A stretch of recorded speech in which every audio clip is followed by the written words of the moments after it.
आज गिरिराज और दुर्गा के घर में बहुत चहल पहल है। घर को अच्छी तरह से सजाया गया है। किचन में से अच्छे अच्छे खाने की खुशबू आ रही है। ऐसा इसलिए क्योंकि उनकी बेटी आभा और दामाद जी अहान शादी के बाद पहली बार घर पर आ रहे हैं। हिमांशी, बहू जल्दी से सारा काम कर लो। आभा और दामाद जी आने ही वाले हैं। कुशल बेटा, तुम सारा सामान तो ले आए हो ना? और काजू कतली लाए हो या भूल गए? दामाद जी को बहुत पसंद है। हिमांशी और कुशल एक दूसरे से बहुत प्यार करते हैं और अपने माता पिता की सारी बातें मानते हैं। लेकिन जब से कुशल की बहन आभा की शादी हुई है, मानो उसके माता पिता के लिए उनका दामाद ही सब कुछ है। आभा और अहान घर पर आते हैं। सब उनका स्वागत करते हैं। आभा और हिमांशी किचन में खड़ी होकर बातें करती हैं। आभा, कैसे है तुम्हारे ससुराल वाले? तुम्हारा मन तो लग रहा है ना वहाँ? और अहान जी तुम्हारा ख्याल रखते हैं या नहीं? पता नहीं भाभी, कभी तो लगता है कि ठीक है, कभी तो लगता है कहाँ फंस गई। जैसे भैया आपकी मदद करते हैं, आपका ख्याल रखते हैं, अहान ऐसी बिल्कुल भी नहीं है। अरे इतना मत सोचो तुम। शुरू में थोड़ी दिक्कत आती है, लेकिन बाद में सब ठीक हो जाएगा। चलो बाहर चलते हैं। हिमांशी और आभा चाय नाश्ता लेकर बाहर आए। सब लोग आपस में बात करने लगे, लेकिन अहान बहुत घमंडी तरीके से बोलता है। आपका घर तो बहुत बड़ा है ससुर जी, आपका और कुशल का बिजनेस भी बहुत अच्छा चल रहा है, तो आप लोगों ने दहेज देने में इतनी कंजूसी क्यों की? अरे दामाद जी, कैसे बात कर रहे हो? आपके परिवार ने जिस जिस चीज की मांग की थी वो सब हमने आपको दिया है। अगर किसी चीज की फिर भी कमी रह गई है तो बता दीजिए। कुछ चीजें बिना मांगे भी तो दी जा सकती है ससुर जी। अहान, अगर तुम्हें कुछ और चाहिए तो बता दो, हम तुम्हारी सारी इच्छा पूरी करेंगे। अहान प्लेट से बिस्किट उठाकर बोलता है। मांगने से दिया तो क्या दिया, वैसे भी आप लोग मेरी डिमांड कभी पूरी नहीं कर पाओगे। आभा और अहान अपने घर चले गए। उनके जाने के बाद कुशल कहता है, मम्मी, हमने आभा की शादी गलत घर में तो नहीं कर दी? अहान और उसके घर वाले तो लालची लग रहे हैं। अरे चुप कर तू।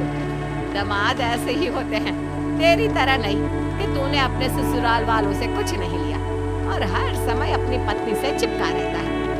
ऑफिस से थका हारा आता है और अपनी पत्नी के साथ घर के कामों में मदद करता है। मम्मी, दहेज लेना तो गलत बात है, और हमारे पास किस चीज की कमी है? मैं अगर हिमांशी का घर के काम में हाथ बटाऊं तो वो भी मेरा ऑफिस का बहुत सारा काम करती है। इसमें बुरा क्या है? पति पत्नी को एक दूसरे की मदद करनी चाहिए। बेटा, किसी चीज की कमी तो अहान के घर पर भी नहीं है, लेकिन फिर भी हमने उसे दहेज दिया ना केवल दहेज दिया बल्कि उनकी जो भी डिमांड थी वो सारी पूरी की। और उसने क्या किया? आपके और मम्मी के सामने ताने सुनाकर चला गया। आप दोनों को इससे दुख होगा, अहान ने इसका बिल्कुल ख्याल नहीं किया। बेचारी आभा का तो चेहरा देखने लायक था, कितनी शर्मिंदा हो रही थी वो अपने पति की बातों से। इस तरह कुशल ने अपने माता पिता को समझाने की खूब कोशिश की, लेकिन उसके माता पिता अहान को ही सपोर्ट करते रहे। और करते भी क्यों ना, हमारे समाज ने दामाद का रुतबा बहुत ऊंचे स्थान पर रखा है, चाहे फिर उनकी सोच कितनी भी नीची क्यों ना हो। इसी तरह से कई दिन बीत गए और एक दिन आभा अपने घर पर रोती हुई आई। अरे आभा, तुम रो क्यों रही हो? और ये तुम्हारे चेहरे पर निशान कैसे? आभा लगातार रोए जा रही थी।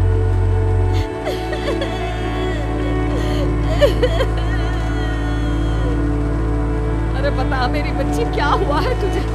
मत रो इस तरह, मेरा तो दिल बैठा जा रहा है। क्या हुआ है बेटा?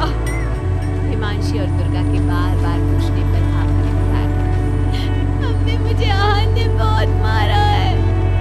क्या? दामाद जी ने तुझ पर हाथ उठाया? लेकिन क्यों? वो रोज शराब पी कर आते हैं और मुझे मारते हैं, लेकिन आज तो उन्होंने हद ही कर दी। क्या अहान जी शराब पीते हैं? ये बात तो उनके घर वालों ने बताई नहीं थी। अरे कौन अपने बच्चों की कमियां बताता है? आने दे तेरे पापा को, वही बात करेंगे अहान और उसके घर वालों से। शाम को जब गिरिराज और कुशल घर पर आए तो उन्हें आभा का चेहरा देखकर बहुत गुस्सा आया, लेकिन वो करते भी क्या? आखिर अहान घर का दामाद है। पर आभा के चेहरे पर चोट के निशान देखकर कुशल से चुप नहीं रहा गया। कुशल ने फोन करके आहान से बात की। आहान, तुम्हारी हिम्मत कैसे हुई मेरी बहन पर हाथ उठाने की? तुम्हारी बहन घर में किसी की बात नहीं सुनती, जो उसके मन में आता है वही करती है। अब तुम ही बताओ मैं कैसे चुप बैठ सकता हूँ? अगर वो किसी की बात नहीं सुनेगी तो तुम उस पर हाथ उठाओगे? मैं तुम्हारी तरह नहीं कि अपनी पत्नी के पीछे पीछे घूमता रहूं। अगर तुम्हारी बहन जरा भी टेढ़ी चली ना तो मैं उसे इसी तरह से मारूंगा। ये बोलकर आहान ने फोन काट दिया। ये सुनकर कुशल को बहुत गुस्सा आया। कुशल ने कहा, अब आभा अपने ससुराल नहीं जाएगी। आपने उसकी शादी गलत इंसान से कर दी। वो आदमी आभा के लायक ही नहीं है। अरे पागल हो गया है क्या? अपनी शादीशुदा बहन को घर पर बिठाएगा? लोग क्या कहेंगे? आपको अपनी बेटी की चिंता है या लोगों की? आहान हमारा दामाद है और घर में छोटे मोटे झगड़े तो होते ही रहते हैं। हमें इन बातों पर ध्यान नहीं देना चाहिए। हम आहान के माता पिता से बात करेंगे।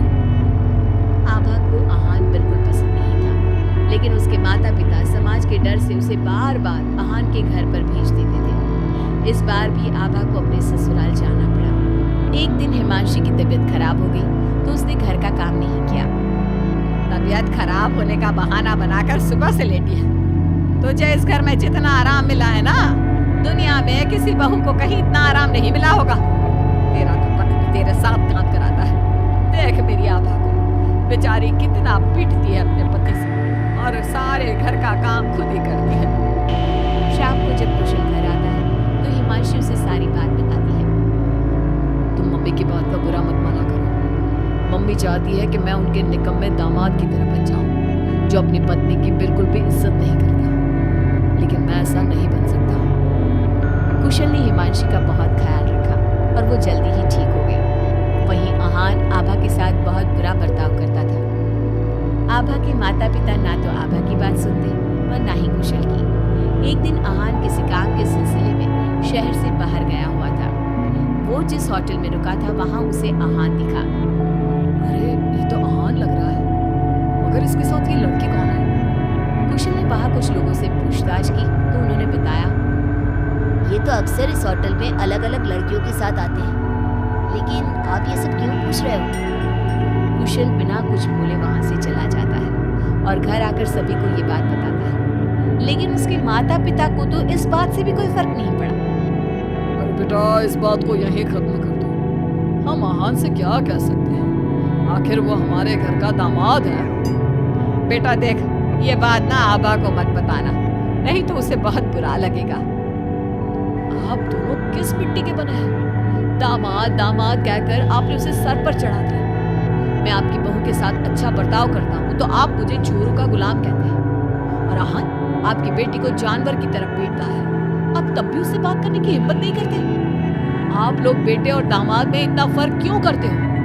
बेटा, दामाद को तो सर का ताज समझा जाता है, हमेशा से ऐसा ही चलता आया है। अरे हमारे समाज ने ऐसे ही नियम बनाए हैं। चाहे वो आपकी बेटी के साथ कैसा भी बर्ताव करे, उसे जानवरों की तरह मारे पीटे।